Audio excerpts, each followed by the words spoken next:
Last 6 month was terrible for me. 6 महीने पहले मेरा एक्सीडेंट हो गया था। I was broking my left leg. I was refer to the doctor. उन्होंने 2 महीने मुझे बेड रेस्ट दिया, सर्जरी करके मेरा पैर ठीक कर दिया। 2 महीने बाद मैंने डॉक्टर को फिर से दिखाया तो पेन वॉज टू मच। हर दिन मेरे पैर में दर्द होता था। मैं जॉब पे जाता था, उधर भी दर्द होता था। अल्टीमेटली सारे डॉक्टर्स को दिखा लिया पर पेन का रिलीफ कहीं नहीं मिल रहा था। मैंने बहुत सी दवाइयाँ भी, एलोपैथी की सारी दवाइयाँ भी मैंने ली पर कोई फ़र्क नहीं पड़ा नहीं था। मेरी मदर ने उन्होंने दवाई भेजी। 15 दिन खाने के बाद आई वाज लाइक दर्द तो ऑलमोस्ट कम हो गया है। नहीं था, मेरी माँ की बात बिल्कुल सही थी। हकीम जी की दवाई में कुछ तो बात है। हकीम जी जब से मेरी लाइफ में आए हैं उन्होंने मेरी लाइफ चेंज कर दी।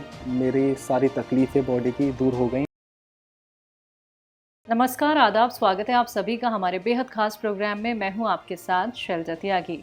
दर्शकों, हम पहुंचे हैं अपनी पूरी टीम के साथ दुबई यूएई में, जहां पे हम उन सभी दर्शकों से मुलाकात कर रहे हैं जो हकीम साहब से जुड़ के ना सिर्फ सेहतमंद हुए हैं बल्कि उनके अंदर जीने की उम्मीद जागी है। कैसे, ये आपको हम ज़रूर बताएंगे, लेकिन इससे पहले मैं आपको बताना चाहूँगी आज दुबई में मैं जिस जगह बैठी हूँ वो डेरा है और यहाँ पे अल मैदान टावर है। यहाँ पे रहते हैं अब्दुल नवाज खान साहब। उनसे मिलने का हमें मौका मिला है, उनके घर हमने विजिट किया है क्योंकि जानना था हमें उनकी सेहत का हाल और ये भी जानना था कि उनकी ज़िंदगी में जो एक बड़ा हादसा हुआ जिसकी वजह से कहीं ना कहीं वो हिम्मत हार गए थे और जीने की आस भी कहीं ना कहीं खो चुके थे। उनकी ज़्यादा उम्र नहीं है, सिर्फ वो 34 साल के हैं। तो मिलकर स्वागत करूंगी बहुत बहुत अब्दुल नवाज खान साहब का और जानते हैं कि उनकी ज़िंदगी कैसे बदल गई जब वो हकीम सुलेमान खान साहब से जुड़े और उनके जीवन में वो कौन सा हादसा हो गया था जिसकी वजह से उन्होंने जीने की आस छोड़ दी थी।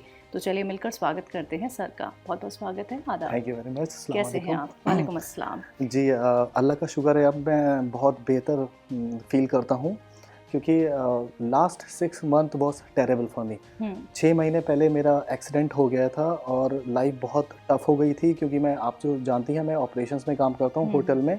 तो मेरा बैठने का भी काम है और खड़े होके गेस्टों की क्वायरीज भी हैंडल करना पड़ती हैं। आई was broking my left leg. मेरा हाथ, ये पैर टूट गया था। उसके बाद मैं I was refer to the doctor. उन्होंने 2 महीने मुझे बेड रेस्ट दिया और मेरे सर्जरी करके मेरा पैर ठीक कर दिया। उसके बाद आई वॉज फीलिंग लाइक 2 महीने बाद मैंने डॉक्टर को फिर से दिखाया तो पेन वॉज टू मच। हर दिन मेरे पैर में दर्द होता था। मैं जॉब पे जाता था, उधर भी दर्द होता था। इस कारण मैंने बहुत सी छुट्टियां भी ली ऑफिस से और वो इज़ लाइक मुझे कोई दवाई नहीं मिल रही थी जो मुझे सपोर्ट कर सके, मेरा पैर का दर्द जा सके। जैसे कि मैंने अल्टीमेटली सारे डॉक्टर्स को दिखा लिया पर पेन का रिलीफ कहीं नहीं मिल रहा था। मैंने बहुत सी दवाइयाँ भी, एलोपैथी की सारी दवाइयाँ भी मैंने ली पर कोई फ़र्क नहीं पड़ा। 1 महीना निकल गया, वो दर्द जाने का नाम नहीं ले रहा था और मेरे पास कोई ऑप्शन भी नहीं रहा। या तो मुझे घर जाके अपने फैमिली के साथ, मैं यहाँ पे अकेला रहता हूँ तो अपनी फैमिली का सपोर्ट लेना होता, वहाँ पे जाके चेक कराना होता और डॉक्टर से दवाइयाँ लेने होती हैं, या तो मुझे यहाँ पे रुक के कुछ इलाज ढूंढना था। मैंने यही सोचा कि मैं चला जाऊँ पर फिर भी मेरी मॉम ने कहा वेट करो। उनकी फ्रेंड ने एडवाइस किया था कि हकीम जी के दवाई खाओ, बट आई डोंट, उनके ऊपर विश्वास नहीं हो रहा था। पर उन्होंने कहने के बाद मैंने कहा ठीक है, 15 दिन की दवाई खा लेते हैं उनकी, उसके बाद देखते हैं। अगर नहीं काम चला, नहीं दर्द गया तो मुझे जाना पड़ेगा अपने मुल्क। तो उसके बाद मैंने दवाई मंगाई, उनकी दवाई खाना स्टार्ट कराए। बस एस केयर कैप्सूल मैंने मंगाए, मैंने खाए। 15 दिन खाने के बाद आई वाज लाइक दर्द तो ऑलमोस्ट कम हो गया है और उसके बाद मैंने कंटिन्यू कर दिए उनके दर्द खाना। मैं तो उनको जानता भी था, हकीम जी की दवाई कहता था, पर बाद में उसका जो मेरे ऊपर असर हुआ उस दवाई का, उसके बाद मैंने जाना कि कौन है हकीम जी। मैंने उसके बाद मैंने थोड़ी डिटेल्स चेक करी उनकी। उसके बाद पता चला हकीम सुलेमान खान हैं उनका नाम है। और उसके बाद उन्होंने, अब आज तक मैं उनकी दवाई खा रहा हूँ और पेन इज़ ऑलमोस्ट गॉन। आपने कहा कि आप यहाँ पे अकेले रहते हैं, तो आपकी फैमिली कहाँ पे रहती है? मेरी फैमिली इंडिया में रहती है। कौन कौन है? मेरी फैमिली में मेरी मदर है, 2 सिस्टर्स हैं। तो फैमिली भी बहुत परेशान रहती होगी। देखिए, वो इंडिया में हैं और आप यहाँ पे हैं, कहीं ना कहीं डिप्रेशन वाली सिचुएशन भी रही होगी। वो आप क्या सोचते थे उस वक्त कि अब कैसे होगा, क्योंकि पेन बहुत ज़्यादा है और आपका जो प्रोफाइल है, जैसे कि आपने कहा कि आपको क्लाइंट्स को डील करना होता है, तो कैसा वो पूरा टाइम रहा था आपका? वो पूरा टाइम काफ़ी मुश्किल था। मुझे रोज़ाना ऑफ़िस जाना पड़ता था और उसके बाद मैंने कई स्किप भी करे कई बार ऑफिसेस उनको बता के पेन है, but it was too much. Manager was saying यार तुम इतना कैसे लीव ले सकते हो? तो मेरे पास कोई ऑप्शन नहीं बचा था, या तो मुझे घर जाके प्रॉपर डॉक्टर से कंसल्ट करके एडमिट होना पड़ता, और इसकी क्योंकि यहाँ पे डॉक्टर नहीं समझ पा रहे थे कि पेन किस वजह से आ रहा है, तो या तो मुझे दवाई खाना थी, तो मेरे पास भी कोई ऑप्शन नहीं था। मेरी मदर ने उन्होंने दवाई भेजी, उन्होंने कहा खा के देखो, ट्रस्ट करो डॉक्टर पे, शायद काम कर जाए। तो ये इसने फ़र्क दिखाया। आपकी मदर ने आपको हकीम साहब की एस केयर भिजवाई, तो आपने बहुत सारे सवाल तो यकीनन उनसे पूछे होंगे कि क्या दवाई है, क्योंकि यूनानी ट्रीटमेंट में जो यंगस्टर्स हैं वो जल्दी से आते नहीं हैं, क्योंकि हमारी जो दादी होती हैं, मम्मी होती हैं और उनकी जो फ्रेंड्स होती हैं वो घरेलू नुस्खे और यूनानी ट्रीटमेंट पे ज़्यादा भरोसा करते हैं। बहुत मुश्किल था ट्रस्ट करना यूनानी मेडिसिन पे, क्योंकि मैं कुछ भी नहीं, एलोपैथी पे मैं यकीन रखता था, उसकी दवाई मैं खाता था। जो भी वो होता है, बीमार होते हैं तो दवाई खाते हैं, और मैंने काफ़ी दवाई भी खा रखी थी, पेन किलर मैंने बहुत से खाए थे, पर किसी का कुछ वो काम नहीं हो रहा था, कुछ दर्द नहीं जा रहा था मेरा, इसलिए वॉज वेरी हार्ड। और उसके बाद मम्मी ने कहा खा के देखो, बेटर है, अगर घर आना है तो आ जाओ, पर एटलीस्ट खा के देखो, शायद कोई फ़र्क आए।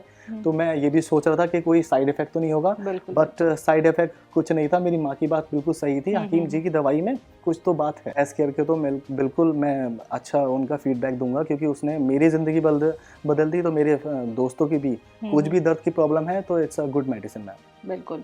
तो एस केयर आपने कब तक खाई वैसे? एस केयर मैंने खाई थी टोटल 1 महीने तो खाई थी, 15 दिन बाद मुझे असर दिखाना शुरू कर दिया था, तो मैंने कंटिन्यू करी, 1 महीने खाई, और अभी मेरे पैर में कुछ तकलीफ नहीं है। ठीक है, यानी कि आपको 15 दिन के अंदर रिलीफ मिला 15 दिन में। ठीक है, तो अभी तक कंटिन्यू है आपकी? अभी तक 1 महीने खाई थी, अभी भी कंटिन्यू है। तो कितना % हम आराम माने, किन चीज़ों में आसानी हो गई? जैसे आपका स्टैंडिंग का काम है, ज़्यादातर स्टैंडिंग का काम होता था, उसके बाद जब चलता था तो पेन होता था, वो पेन बिल्कुल गया है, बिल्कुल गया है। मौसम चेंज होता था तब भी पेन होता था। क्या बर्दाश्त नहीं कर पाते थे? बर्दाश्त नहीं कर पाते थे, हाँ, चला नहीं जाता था, बैठना पड़ता था इन दी एंड, और बहुत बुरी हालत थी। उसके बाद अभी तो पेन मेरा ऑलमोस्ट 80% चला गया है, 20% वो दवाई खा रहा हूँ तो चला जाएगा। तो यूनानी ट्रीटमेंट पे अब आपको कितना भरोसा हो गया है? बिल्कुल, वैसे तो साइड इफेक्ट नहीं है इसके, ये बात इसकी बहुत अच्छी है। उसके बाद आप खा सकते हैं, ये बहुत अच्छी मेडिसिन है, और हकीम जी पे मेरा बहुत विश्वास है, वो मुझे गलत चीज़ नहीं देंगे। एस केयर तो बहुत अच्छी दवाई है, अगर किसी को भी पेन हो, कहीं पे भी हो आपकी बॉडी में पेन, आप एस केयर खाएंगे, आपको फ़र्क मिलेगा। मेरा तो एक्सेप्शन था कि मेरा एक्सीडेंट हुआ, तब मुझे दर्द का एहसास हुआ, तो कितना दर्द होता है, कितना दर्द नहीं होता है, और उससे फ़ायदा भी मिला। लोग होते हैं जो बैठ के काम करते हैं, आपको पता ही है, बैठ के काम करने में बहुत से कलीग्स मेरे हैं, उनके पेट में दर्द होता है, तो ज़्यादा देर बैठ के काम नहीं कर सकते, खड़े हो जाते हैं, उसके बाद वॉक स्टार्ट कर देंगे, कहते हैं पीठ में दर्द हो रहा है। इसके लिए भी मैं अपने दोस्तों को अभी भी देता हूँ, और आगे भी दूंगा, हकीम जी की एस केयर दवाई वो खाएं, उससे फ़ायदा होगा। ठीक है, आपकी जो मदर है वो भी हकीम साहब से जुड़ी हुई हैं? हकीम साहब से जुड़ी हुई नहीं थी, उनको भी किसी ने एडवाइस किया था कि हकीम साहब की दवाई खाओ। उसके बाद उन्होंने दवाई खाना शुरू करी, उनके ऊपर फ़र्क पड़ा, तो ऑफ कोर्स उन्होंने मुझे एडवाइस किया कि खाओ। ठीक है, आप जॉब कब से कर रहे हैं वैसे? जॉब मैं 2016 से कर रहा हूँ। ठीक है, दुबई में? दुबई में। ओके, तो अभी आप अनमैरिड भी हैं? जी। ठीक है, तो आने वाली जो लाइफ है आपकी, और आप जॉब भी कर रहे हैं, आपने ये भी सोच लिया था कि मैं जॉब छोड़ दूंगा, मैं यहाँ से चला जाऊँगा, तो कैसे आपने चीज़ों को मैनेज किया? कैसे खुद को उस डिप्रेशन से निकालने की आपने कोशिश की? क्या आप किसी से बात शेयर करते थे, या फिर आपने क्या सोचा? मैं सारी बात शेयर करता था अपने पेरेंट्स से, और उनको सब कुछ पता था कि कितनी लाइफ, ये दर्द मेरे ऊपर कितना इफेक्ट कर रहा है मेरी ज़िंदगी के ऊपर, क्योंकि बिना जॉब के it's very hard to stay in India and all, और उसके बाद कुछ दिख नहीं रहा था मुझे क्या करना है आगे। तो मेरे पास सिर्फ एक ही ऑप्शन बचा था हकीम जी की दवाई खाने के बाद, तो वो भी चला गया। इसमें दवाई ने बिल्कुल बहुत अच्छा असर किया मेरे ऊपर। हकीम जी जब से मेरी लाइफ में आए हैं, उन्होंने मेरी लाइफ चेंज कर दी, मेरी सारी तकलीफ़ें बॉडी की दूर हो गई, और मैं बहुत शुक्रिया करूँगा हकीम जी का।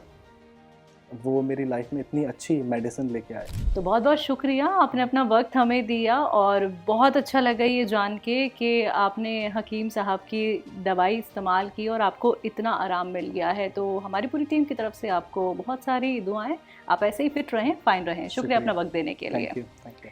तो दर्शकों, देखिए आपने अभी सुना सड़कों के किस तरीके से उनको आराम मिला है हकीम साहब की मेडिसिन का इस्तेमाल करके। उनको पैरों में तकलीफ़ थी, पहले उनका एक्सीडेंट हुआ, उसके बाद उन्हें दर्द उसी पैर में हो गया जहां उनका एक्सीडेंट हुआ था, जहां पे डॉक्टर्स ने ऑपरेशन किया था। फिर वो हकीम साहब से जुड़े, एस केयर का उन्होंने इस्तेमाल किया और आपने खुद देखा कि अब वो कितने बेहतर हो गए हैं, सेहतमंद हो गए हैं। यही बात मैं आपको भी बताना चाहूँगी, जब आप लोग यूनानी ट्रीटमेंट से जुड़ते हैं तो आपको सब्र रखना होता है, संयम रखना होता है। तो एक बार फिर से मैं आपको मिलवाऊंगी उन दर्शकों के साथ जिन्होंने ना उम्मीदी तो रखी थी कि मैं ठीक कभी नहीं हो पाऊंगा, लेकिन एक उम्मीद जागी जब उन्होंने हकीम साहब की दवाइयों का इस्तेमाल किया, नुस्खे उन्होंने अपनाए और विश्वास रखा कि हाँ, मैं ठीक हो सकता हूँ या ठीक हो सकती हूँ। तो आप भी ऐसे ही अपना ख्याल रख सकते हैं। अगला नंबर आपके घर का भी हो सकता है। हम आएंगे आपके घर आपका इंटरव्यू लेने, चाहे आप कहीं पे भी क्यों ना रहते हों। आज के इस खास कार्यक्रम में फ़िलहाल के लिए इतना ही। मुझे दीजिए इजाज़त। नमस्कार, आदाब।